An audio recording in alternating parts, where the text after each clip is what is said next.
see. Is it? Okay, so we'll get started. Yes, so, please. So maybe your sort of bio got sent around, so if people look at the PDF, then you have an idea of where, is it Fayçal or Fayçal? Fayçal, but Fayçal. it's written Fayçal because of French. They Right. have the CCD. Well, I saw the accent there, Yes, so I just the wasn't CCD sure. is because of that. And ironically, I am in the business of imaging, so CCD part of my, my career. Yeah, so exactly. from birth, I was directed towards imaging. Right. So It's a pleasure to have Fayçal visiting here today. He has been, as his bio showed, in a wide variety of places. Is currently sort of visiting faculty in ECE. You're doing your PhD in ECE, right? Yes, in 2005. That's right. I think you gave a talk to VIP, no, to another group last year was intelligent systems, something like that, with Dr. Fakri. So anyway, so he's had sort of connections to UW Engineering for quite some time, and works on imaging systems, and that's kind of stuff that we like to know about. So thanks for coming, and look forward to your talk. Thanks so much, Dr. Paul. Really appreciate the invitation. It's a pleasure to be back to this wonderful place, Waterloo, University of Waterloo. I graduated here, as Dr. Paul mentioned, in 2005, and since then I was around the world, moving on, teaching, research, and whatnot. So we'll talk about that in a bit. So today, a talk will be about what? About I think the laser will not work on this kind of screen. So we'll talk about the intelligence from system design to intelligence design. Okay, I'd like to move and persuade people to go move that direction for reasons we'll explain later. And the case study will be my journey on CMOS imaging. And then the second part of the talk, so we will be about education, teaching basically. We want also, I want to persuade and embed intelligence there from the classical one to a STEM blended one. STEM blended, it has two components, we'll talk about that. STEM stands for, as most of you know, science, technology, engineering, and math, which is the, buzzword right now on teaching and education in the US and elsewhere as well. And blended teaching as well. Okay, so without further ado, let's see. Is it, okay, cool. Let's see here. Okay. Okay, let's see. All right. Maybe. Oh, it has to split from here. Okay, one second. Okay. All right. So this is the outline. I'll talk a little bit about myself, why I endeavored in this, and this will explain why the consequences later. Talk a bit, very concisely about intelligence. What is really intelligence? Then we'll touch system design, which most of you are from right now in today's seminar. And then I introduce what we mean by intelligence design. Okay, then we take these concepts from the background and put them into two levels. The first level is the application to engineering, okay, and how to implement the biointelligence, basically the intelligence that we get from the biological world, into biomedical smart CMOS imaging, okay? And then I introduce the three levels I worked on. Some of them, the two first ones were at the University of Waterloo, long time ago, okay? System and circuit level, and the device level is the one that I'm currently endeavoring. The second part will be for the education, engineering education specifically, STEM, embedded in the engineering, and how we implement that through two modalities, or through two approaches. The multidisciplinary one, which is represented by STEM, and the modality, which is represented by blended learning, and then we finish by a conclusion. Okay, I think, okay, good. Who am I? My name again, as I mentioned before, Fayçal Saffih. I got my bachelor degree from Solid State Physics with best honors in Nigeria back in 1996. Then moved to Malaysia, and I got my master's in artificial neural networks in 1998. Then came to this wonderful place, University of Waterloo, to do my PhD on smart CMOS image sensors, and graduated in 2005. Okay, so the research area is about intelligence. I underscore this intelligence because intelligence is different from intelligent. Intelligent, we emphasize the authorship, the guy who is intelligent. But intelligence, we want the make. So intelligence is the make of the intelligence, but the intelligent with T is the maker of that. So I'm looking at the make, not the maker. So intelligence design devices, both at circuit and system level and device level as well. And for more career, you can check my LinkedIn. All right, what is intelligence now? Intelligence. It's a very, very sexy word, and it has impressed many civilizations and philosophers. Since the Greek civilization is beyond and after, and here I have some quotations. I pick what I see that these are the most important aspects or facets of intelligence. So I start with Socrates, who said a very funny quote, which is really very, very intelligent, very bright. He said that, I know that I'm intelligent. Why, Mr. Socrates? Because I know that I know nothing. This is a very, very impressive statement. It looks funny, but it shows the self-awareness. He was reflecting to himself. This is this self-awareness, this what actually is stopping AI right now, or is actually the bleeding edge of AI to conquer the whole world. Once the AI get that, then bye-bye. That's another step for humanity. You need to move forward. And that self-awareness is what they are trying to do right now for AI. And this is extremely also important for the learning or education. The second aspect of intelligence is the definition of Einstein, which is actually in contradictory with Socrates. He said that's not knowledge, intelligence. No, he said that it's imagination. That's what's intelligence. Okay, why he said that? Because he's a guy without borders. He actually broke the time and made it a dimension in our 3D fabric, and that reflects the creativity. So the imagination is actually reflect the making, the freedom to think and design, to be able to go everywhere that we have not been there. So Einstein defined it as an imagination, not knowledge, in contradiction to Socrates. Then the last one, which is the current one, is that the intelligence has multi types. There is analytical intelligence, linguistic, emotional intelligence, and some of them actually they are very important for finding a job, especially the emotional intelligence. Extremely important. So these are, most of them, or the last type, are mainly related to psychology. Very, very important aspect of intelligence. And the psychologists and neurologists actually, regarding these definitions, they disagree that whether these intelligences are actually linked together or they are separate. So this shows the multidimensionality or the versatility of the intelligence itself. So the bottom line, we don't know what's intelligence. We have no clue what is really exactly the intelligence. It's in a very, very similar to the wave particle identity or duality of the light. The light is both wave and particle. Same thing. We cannot define the physical phenomena or things that we have in life in a single definition. It comes actually in combo. Okay, good. What is system design? This is code from your website, okay? So, system design engineering actually teach you, the students, or some of you, how to acquire and integrate knowledge across multiple disciplines, okay? And then, boom, put them in a nice project, a nice application, through theory, okay? How to see the world and how to make similar systems around, okay? So, it's about making systems by learning other systems theoretically and applying them. Okay, good. All right, now we come from system design, we move to the intelligence design. What do we mean by intelligence design? Intelligence design have been around for quite some time. And these are the four categories I deem really important, and all the intelligence design are, or most of them, are around this, revolving around these four. The first one is the neural networks, the interconnected neurons, and that's what it constitutes most of the neural network and processing, and it's based on the heuristic, non-algorithmic way, because our neurons, they don't go, our brain doesn't go in instructions like the instruction of the computers. Okay, now back second here. Oops. Okay, good.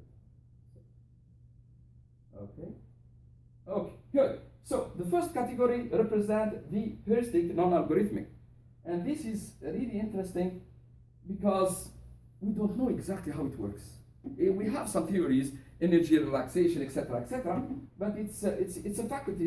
It's a don in French. It's a don. It's a given. It's something given to this network of neurons that does this amazing stuff. Now, the second aspect of intelligence design is the functionality integration. Brain, as an organ, does a lot of stuff. Actually, it does process as well as orchestrate, can tell others to do their job as well.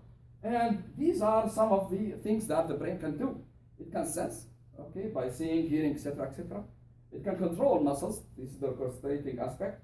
It can process signals with memory and stuff like that because of the neurons and all these things, the heuristic stuff. And the abstraction, which is actually the extraction of ideas or knowledge from physical world, like the math origin, how we get whole things and try to, blow it up in our imagination. And some of that is, we can see it in our phones. Why we call smartphones smart or intelligent, or iPhone in that matter, why we call it iPhone? Because it's intelligent because it integrates faculties, it integrates functionalities into single device. And this is one other aspect, we can see it now in your pocket.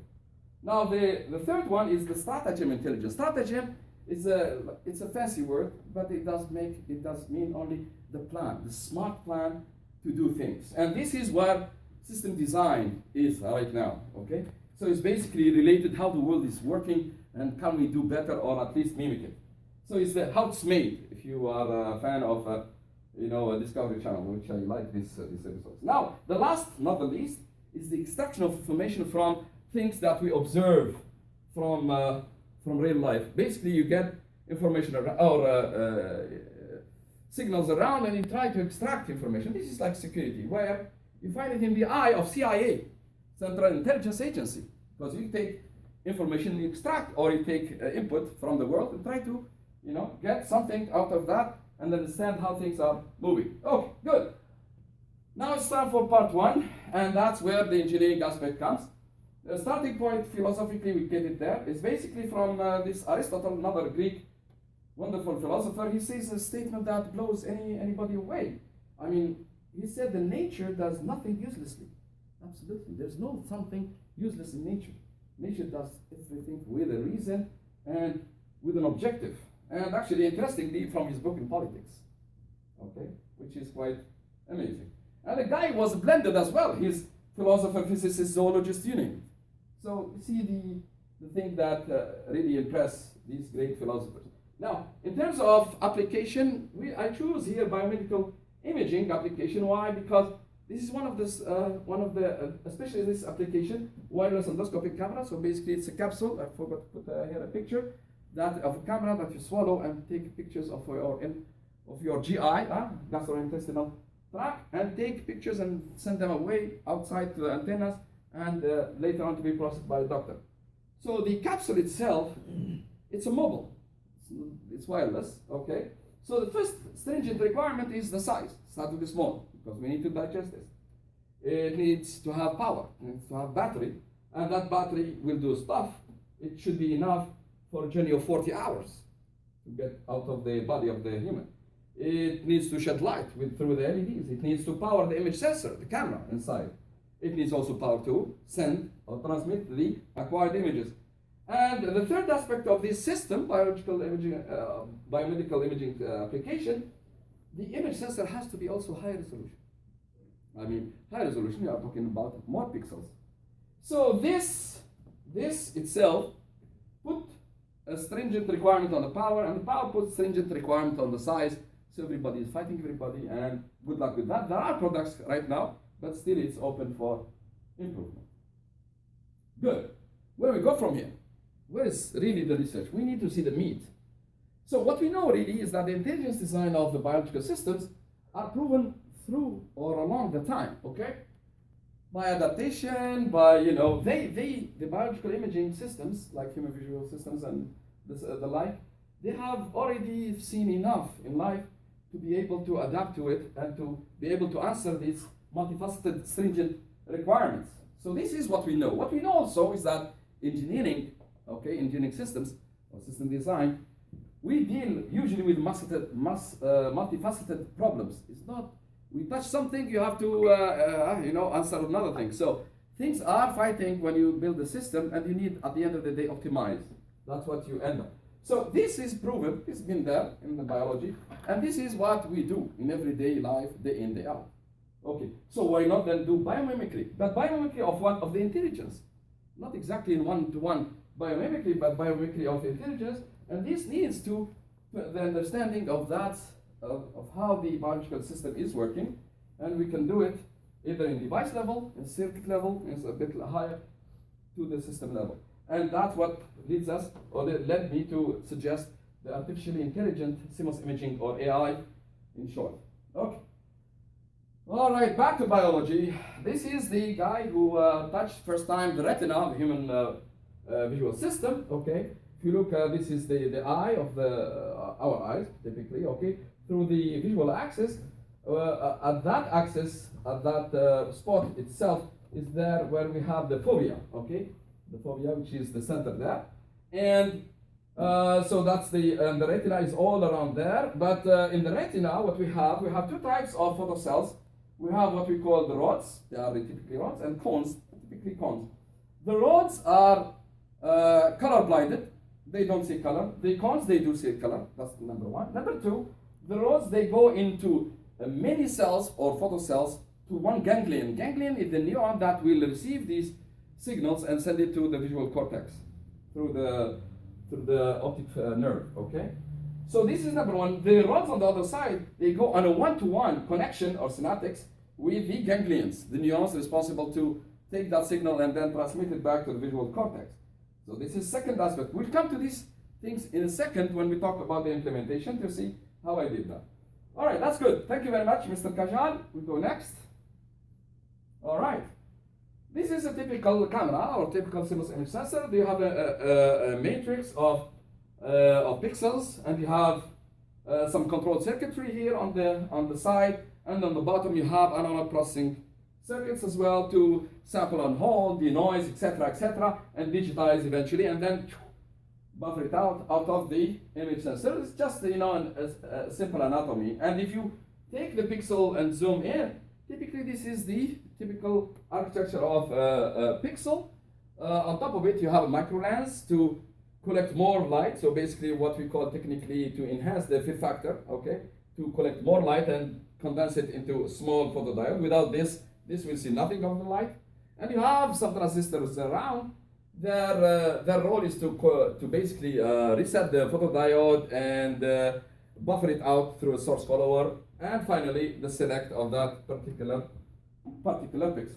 Thank you very much. The implementations are in 3 levels, as I promised.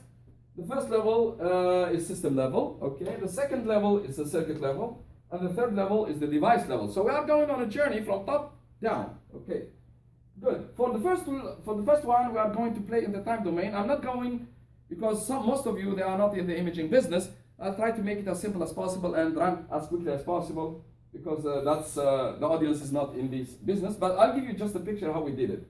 So the first one will be playing in the time domain. The second one, we'll do it in the time domain fovea. So the first one is time domain fovea. The second one is spatial domain fovea. The last one has nothing to do with fovea in the sense of the fovea itself, but in the device sense.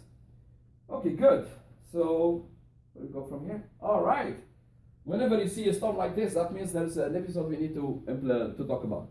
So system level, what we do, we play on enhancing the dynamic range, which is the ability to see the bright and the dark spots. You find it also in the cameras. If you have, especially in the winter now, if you want to get good pictures, you need to enable this dynamic range enhancement, or HDR, high dynamic range. And we do it here synthetically, means we make it basically. It's not something that is related to the circuit, but it's something that we do it. By doing what? By taking multi-exposure, by using multi-exposure time, or taking multi-exposure pictures and blend them and get the dynamic range enhanced. So in this case, I keep what we call a pixel here, technically is called active pixel sensor. This is technology, the CMOS technology of the pixels. And for that, I suggested the pyramidal image sensor. This is the classical matrix, okay, of the image sensor. Usually, the imager is taken row by row in a raster scan way, okay?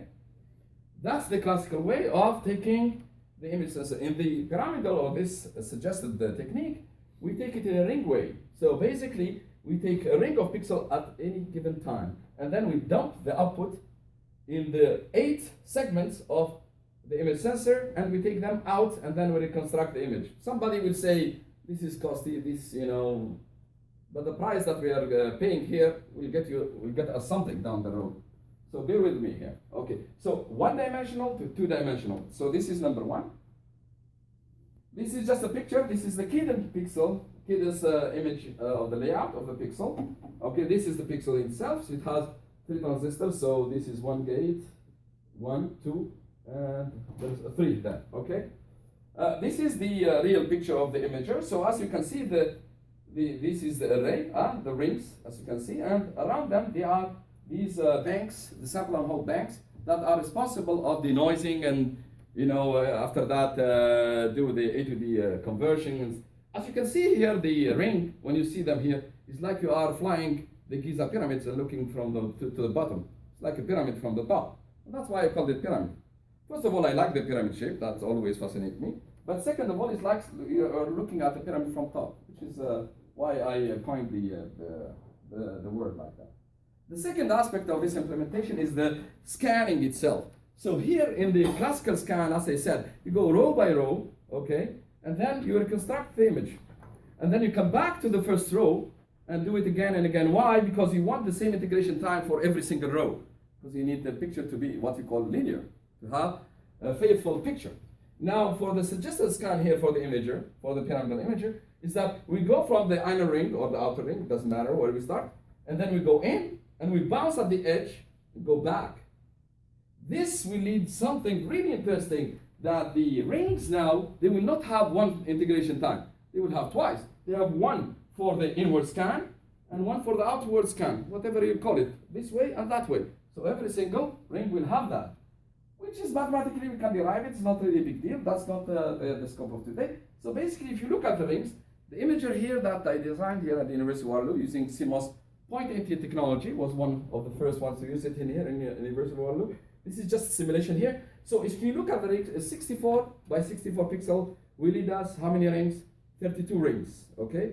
32 rings, and basically because it's symmetry, so you end up by 64 by 64. And you can see that for every ring, this is ring number 1, which is at the very center. It has 2. It has this for the blue, for the outward scan, and the red for the inward scan, okay? Because the outward scan here, we just bounce, so it's very, very small, okay? And then when you come back later on, it will take a long time to come back, and you have another integration time there, okay? So every ring will have 2 integration time. Now, the game is, well, before getting to the game, these are the pictures. So for the inward scan, which is the blue one here, as you can see, you get this. No, the inward scan. The inward is the red, actually, sorry. The red is the inward scan. So if you take picture only based on this integration time, the inner ring is brighter than the outer ring. Why? Because it has enough time to collect light. So it's brighter. The integration time basically is the time that you wait and collect the photons, okay? The longer you take, the more photons you collect. But you have to be careful, because otherwise you can overspill and you wipe out the image. So you have to be careful in that sense. So it's brighter here and gets darker to the edge, as you can see here. Now the outward scan, which is this one, is the opposite, okay? So it's dark in the inner ring and brighter in the outer ring. Now when you combine them, you get a nice picture. Of course, the resolution, you cannot expect too much from 64 by 64. Student made image sensor more than almost like 15 years, about 10 years ago. So you get this image, okay? And the integration time is actually constant. That means the image is linear, meaning we are not playing games with the image. Whatever you see, that's what it exists. Now, things that you cannot see there, but you can see in some experiments, is that the dynamic range resulting from fusing these 2 images is actually it's peaking in the inner ring and goes down at some point where the integration time is the same for inward and outward, and then go up because the difference between integration time. So this is the enhancement of the dynamic range, okay? And if you see it through 3D, you get it this way. Now we can play with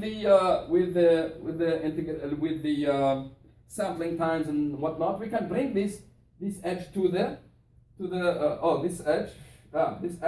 We can bring it to the end, and we make the dynamic range enhancement this way. Oh, this is very similar to what I forgot to mention that in the phobia. Actually, that's something I missed. I should mention it now. I have to go to Mr. Kajal in a second. he mentioned something really interesting. As I said here, the last aspect, the distribution of these cells, and these cells, the rods, the color blinded, and the cones, the color coded if you want, or coding, they are very special.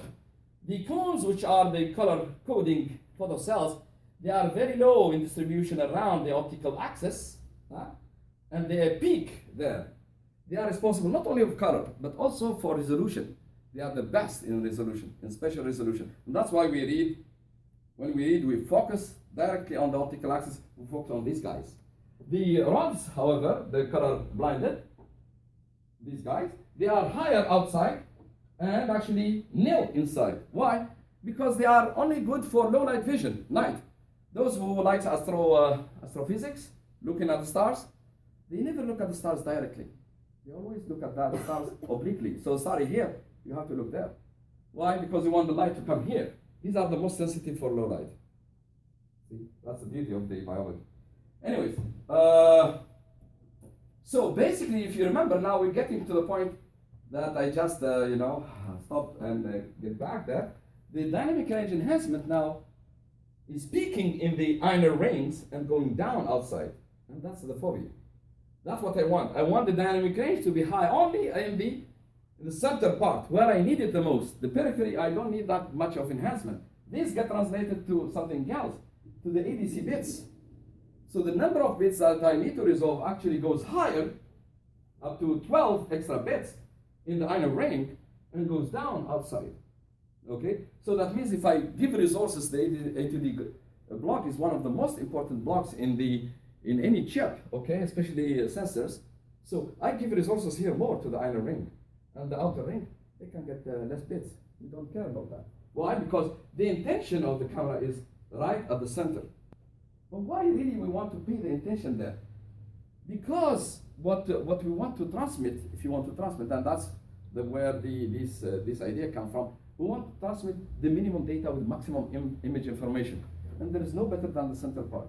Now, experimentally, to see the dynamic range enhancement, so I took a lamp in EIT building.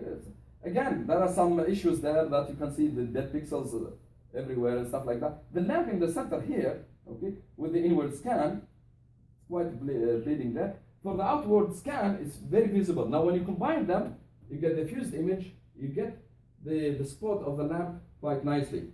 But if you take the rolling scan or the raster scan, even using this imager, that get bleached. Basically, the pixels here, they get overwhelmed by the light and you cannot really resolve. Why? Because the dynamic range here is better than there. The same thing there, but again, it's not a perfect design, but the proof, we can see it there. Now, the second aspect, which is really nice about the biology, it's a multifaceted solution. It's related now to the noise. In the standard imager, the classical raster scan imager, the noise distribution, this noise, we call it the fixed pattern noise. It's there, if you can see it. Usually you cannot see it because they do lots of image processing. Now, if you take that from spatial to Fourier transform, you find huge, but only on the cardinal noise, okay? Now, for the parameter imager, you find the noise actually oblique. So you find, instead of the cardinals, or in addition to the cardinals, you find also those oblique ones. And guess what? We have in our human visual system an effect that we call it the oblique effect. And that says what? It says that the sensitivity to the spatial resolution is lower at the cardinals, at the 45 degree and the 90 degree on top of that. We are, as human visual system, we don't see the contrast much better than the cardinals, which are at 0 and 90, means 0 like this. These cardinals, we see them very, very well. Our bandwidth, if you want, is higher at the cardinals, lower at the oblique, and we call it the oblique effect. And that, in fact, if you, people from, I think, from a Sharp company, they went to the natural scenes, and they took how many 100 natural scenes, and they do the averaging in the Fourier domain, and they found, yes, spatial resolution of natural scenes, they follow exactly the same sensitivity as our human visual system. They are higher in the cardinals, lower in the oblique. So it's an adaptation, if you want, of the visual system. And basically what it means, okay, that means our noise, or the noise of the parameter imager, get less sensitive because the bandwidth to collect it at at the oblique axis is less. Now, second implementation is the circuit level. Now, system, now we are going circuit level. Circuit level, we play with a pixel, okay? And we take the pixel and we change it in a way that will allow us only to do what we call spatial averaging and subsampling of the image. We'll explain that in a second, and we call this the multi-resolution CMOS image sensor. I'll show you what it means in a second. So this is the, now I'm using the same architecture as the standard CMOS image sensor, so it's an array of pixels, but in the regions that I'm not interested to take them at the highest resolution, so the pixels here, they are at the highest resolution. Let's say this block, I don't want to read it all. I want to read only an average value of that. So what do? We do the averaging of that block, we call it kernel, okay? And we do it in a row averaging and column averaging. Like what? Like a paint. If you are painting at home, you go like this, and then you go like that. So place and that. So row averaging, column averaging, in 2 shots, you get the average, spatial average, through what? Through circuits I will show you next, that will share the charge of the pixels that was integrated, okay? And we'll later on read only 1 pixel out of the whole block. So we are not wasting our time to read all this thing. Only 1 pixel is enough, and that's the average of that. The rest that did not get averaged, we get them at their highest resolution. Why? Because they are a region of interest. The region that we are really interested on acquiring at the highest resolution. This is keenness pixel. It's quite big now because why? Because it has extra circuits, and typically 4 transistors, this, and this, and this, and this. These 4 transistors, they do what? They are responsible of sharing the charge that get integrated from the photodiode that we have on a capacitor. Here I use the MOSFET, okay, through with the next column or next row, depending on what? Depending on our decoders, which are actually multi-resolution decoders. They can select like 2, 4, and 8 at the same time. So if I want to average, I can have 2 to 4 or 4, but it's either I can select 1 actually, or 2, or 4, or 8, depending on this programmable decoder, which is the multi-resolution decoder. This idea was seen by one of the guys in Micron, okay, and he referenced this image sensor from SPIE and filed a patent. That's why if you have a good idea, you better patent it before somebody else will take it and enjoy his life with it. Okay. Now, what we can do with this, like for example, with the image of Einstein. Why Einstein? Well, I like Einstein, he's a smart guy, but I like his mustache. His mustache is of high resolution, as you can see, right? It's high spatial resolution there. We have a lower resolution like his cheeks, hair, forehead, etc., and other stuff. So, looking at the multi-resolution imager, and by the way, this is a simulation because the chip has some technical issues, so we could not finish it on time. So with this fovea, here we have a fovea. Why? Because especially around Einstein picture, we took only average. The kernels, we used them. It was 8, and then 4 by 4, and then 2 by 2, and then 1 by 1 was around his mustache. And you really barely notice the difference because you are interested on his face, not in the background. Who cares about the background? Now, with this chip, you can also, with this multi-resolution imager, you can also have not only a single fovea, you can have 2 fovea. In this case, I use the cravat of Mr. Einstein and his face. So I'm interested to see his cravat, how to make it, and his face as well. The dual fovea or multi-fovea imaging systems, they are available. Certain hawks, if not all the hawks, they have actually 2 foveas. One actually to see the prey and one to see the trip, where they are going.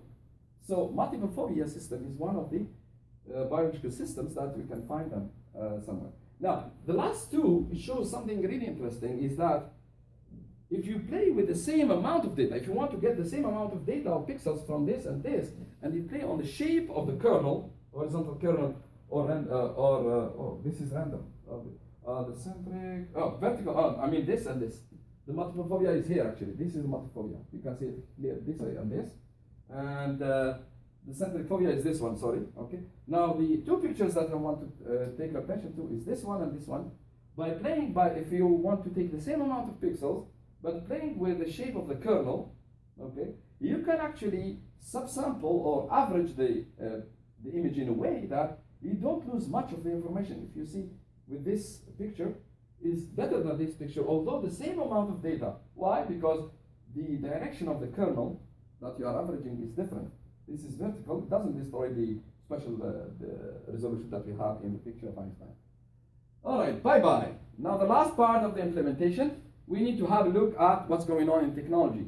As you can see now, technology, CMOS technology is going actually from 2D planar to a 3D planar thanks to the FinFET, okay? So we don't have it in a 2D layout, now it's 3D. Now the gate now is thin.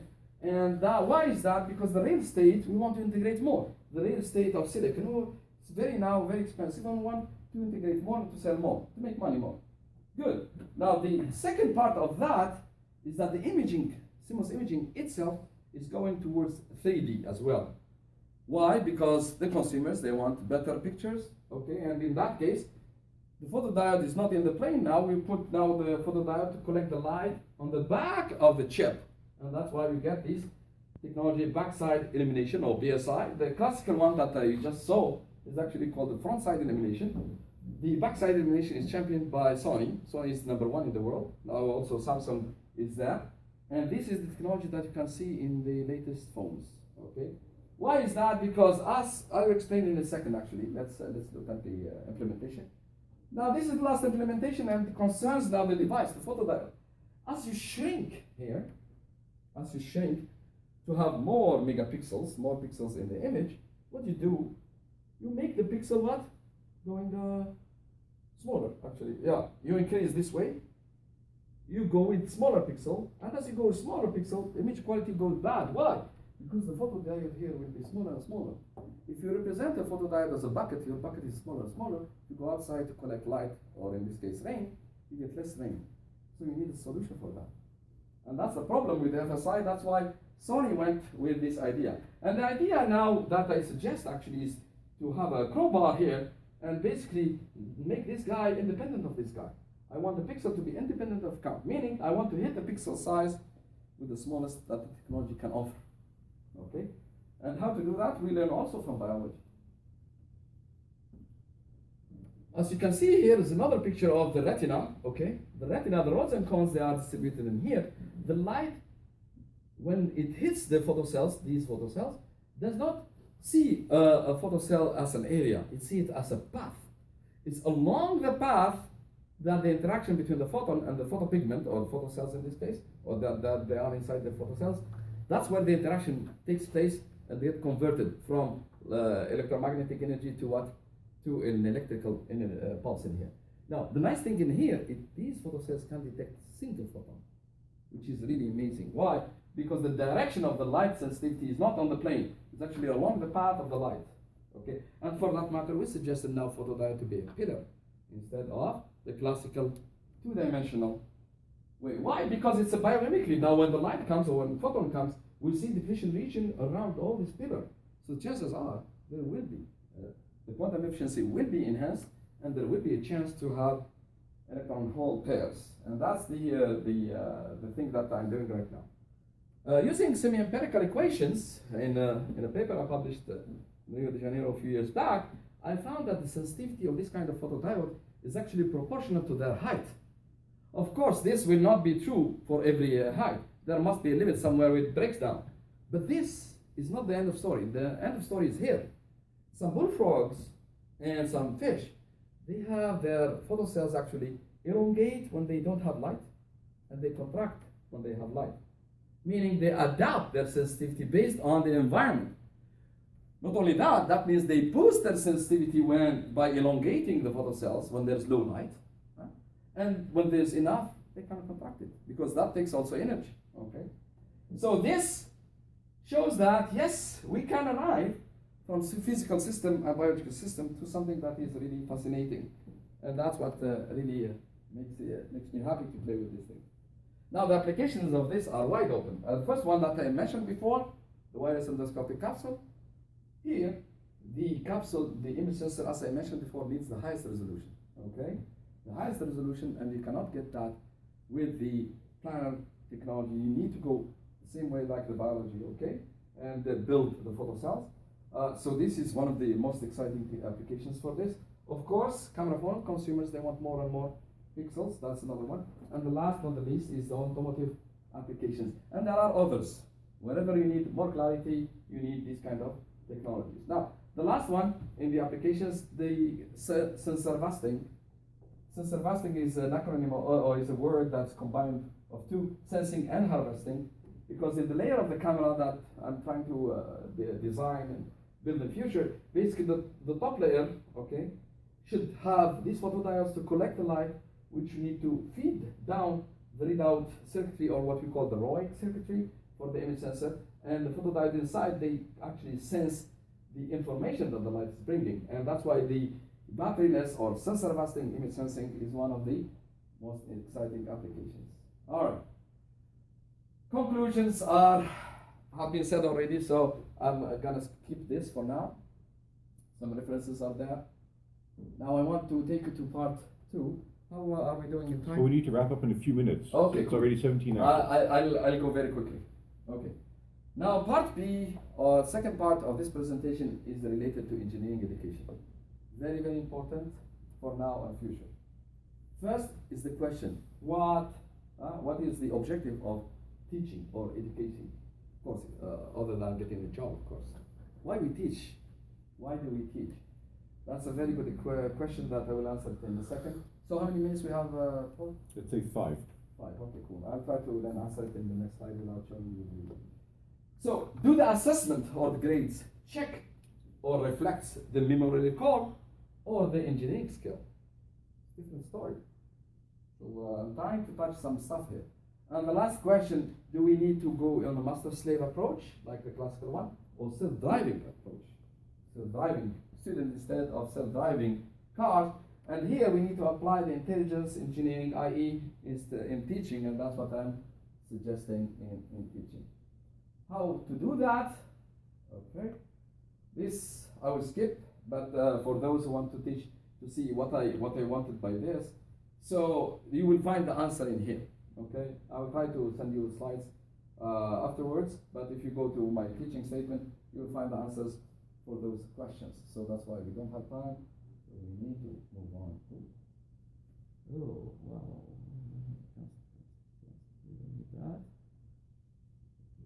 Okay, good.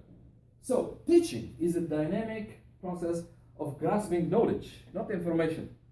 Okay, of any discipline. Okay, so it's not a one way. It's not one flow. It's a very dynamic process of learning.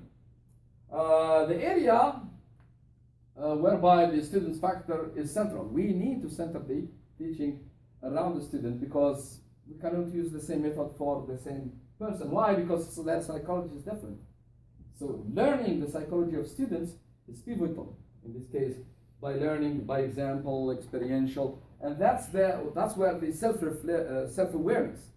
That's where the teacher or the educator need to put into perspective in order to build the knowledge, not get the grades or using the memory effect of the learning. Now the 4 point that I want to drive here is the blended learning. In order to learn better, we have to look at the same thing from different perspective or different modalities, and that's where the blended learning is in. Especially thanks to the digital age that we are living now, we can learn in class or off class. We can learn in many ways, and we'll learn by another modality in a second. I will show, and that's a STEM. STEM, as is mentioned before, stands for Science, Technology, Engineering, Math. Is basically here we are trying to use multidisciplinary approach to explain an aspect that we are teaching. In this case, in this example, for example, I was talking about the barrier voltage of photodiode. Okay, so I explained it here in this video. Of course, you can check it on my channel as well. First, mathematically speaking, play with the equation, but the students usually they say, whatever. Show me the smoking gun by going to the lab and bring an experiment from the lab, bring it to the class. Okay, you want to see the effect of temperature on the barrier voltage? Now you will see it. So I took the photodiode and blew it under the heat blower, and then they can see the barrier voltage changing with temperature, exactly as predicted by math. So by doing so, the student get convinced, oh yeah, it does make sense. After all, his analysis makes sense. So by bringing multidisciplinary approach, math and engineering, to the table of learning of students, the students get more convinced about what they learn. And why is that basically? It's because the neural network, their neurons, that's how they work, by association. So basically, In the pre-class, I tried to bring a STEM blended learning by bringing different approach to the same problem, trying to use it in class, and then record that, and then give it to the student for off-class recording. When the student see the moment of the learning, and as well as on top of that, convolved with the blended of STEM, so basically what they are trying to do, we are trying to enhance the recall, using here in this case the bidirectional associative memory, the thing that we have in our brains. Not exactly the same, but the associative memory is an aspect of our memory, okay? By doing this, enhancing the recall process, the students get the aha moment and they enjoy what they learn and they can grasp it in a nice way. This is just a survey. I asked the student. I will skip that because that's not the core of this thing, but definitely they appreciated reading or revising from the channel as well. So here the question was, how useful is blended learning? Anonymously, they all say good, except these guys, for sure, they got bad marks in that thing. So, and this actually for pre-midterm and pre-final. That's the question. And actually, they enjoy it more in the final than the midterm. Why? Because the material in the final is much, much more. So the help they appreciated more in the final. Of course, they never felt sleepy with this technique. The report, you can get it as well from there. There is also a nice music there, you can watch it.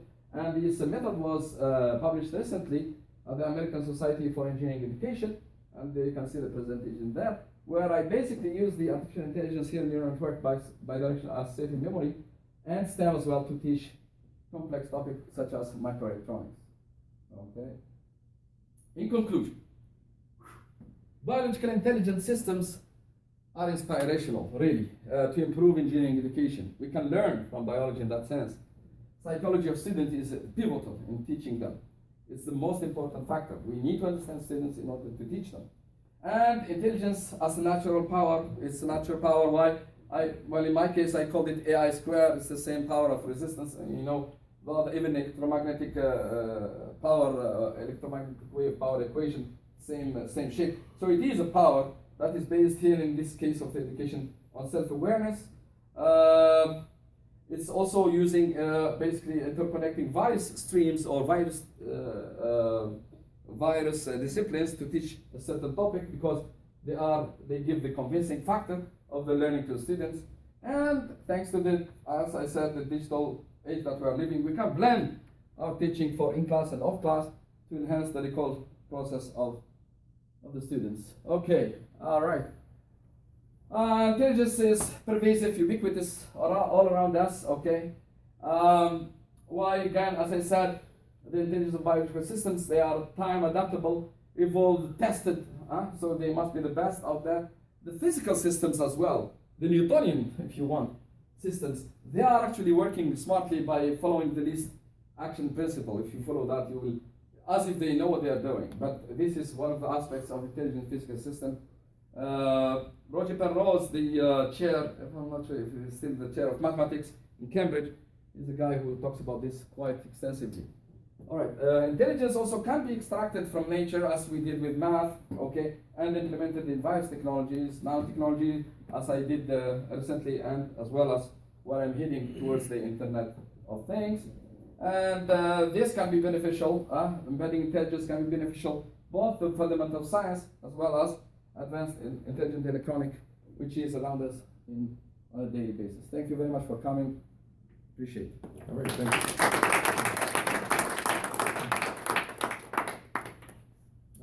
Probably need to wrap up fairly promptly. Are there any sort of quick questions that David? Yeah, but hopefully a quick one. So you mentioned, it wasn't your core part of your talk, but you mentioned that someone took your ideas and patented. Now, my understanding is that when something is publicly disclosed, you can't go ahead and patent those ideas. So I'm wondering what happened there. Really, I discovered this many years later. I did not discover it at that time. But he can take the idea and develop it a little bit and then go ahead with it. So if you have a nice idea that is really commercially viable, you better patent it as soon as possible. But since you disclosed it first with that... No, once it gets to the public, it's over. That's it. So you disclosed first. Yeah. And then but you took it and patented and tweaked it. But he tweaked it first, and then he patented it. No, you see, he built on it. You see what I'm saying? He built on it, and he made it as if it's a new idea, but it's not So it really. wasn't exactly the same. Exactly, Oh, that's what I'm saying. So if you have a nice idea, don't disclose it until you patent it. Of course, you need big boys or big money to do that. So you need somebody behind you to pay for the patent as well. So for research, unfortunately, we depend on the sort of financial sources to protect our ideas. Otherwise, other people, they will come and enjoy it. Yeah, we just published them. So I know. So that's why we need to understand, we need to see the value of our ideas in market. And really, it's a great that Waterloo now is moving, University of Waterloo is moving towards entrepreneurship and all these things. It's really good to see this. Back in my days, it wasn't like this. It was much less than that. So incubation and entrepreneurship should be embedded actually in the engineering education. It's grown over. Exactly, it's grown really huge since my graduation, and I think this is the right way to go. And the University of Waterloo has done it before with co-op program. Now everybody's co-op, and now they are doing it with entrepreneurship, and that's the name of the game forward. One of the sort of the main device things that you showed was a vertical photodiode rather than flat. Yes. It's just not obvious to me why vertical photodiode should have a higher sensitivity. So where does the loss come from for a flat one? Is there a reflectivity problem? Is there like an absorption problem? Is it some kind of thermal, in a nutshell? In a nutshell, yes. Yeah. I'll make it in a nutshell. Thanks for very much. That's a very smart question, because the idea is the following. See, these are the sandwiches. The PN junction is P and N, right? So imagine a photon is coming.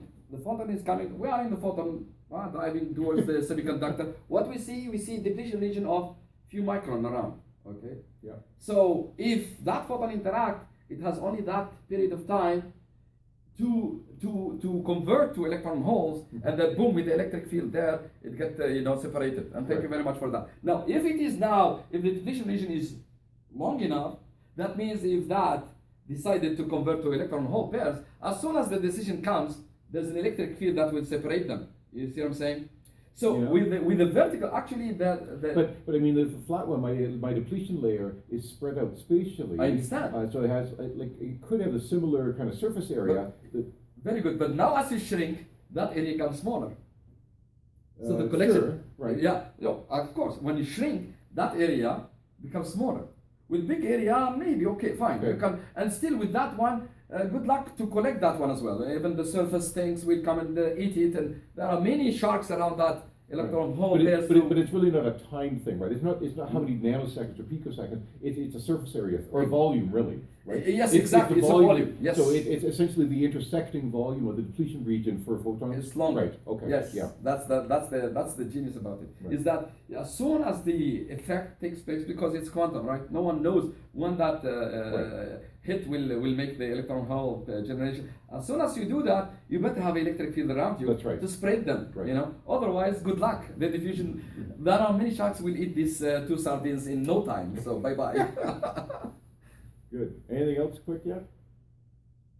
All right. Well, you covered a lot of ground, so thanks again. Thank you. Enjoyed that. Thank you.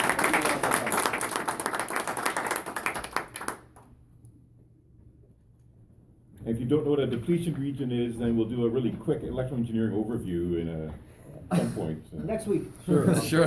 Next week we have. Actually, next week Doug is presenting, is he not? Next one. That will be a completely different talk to today's. Just for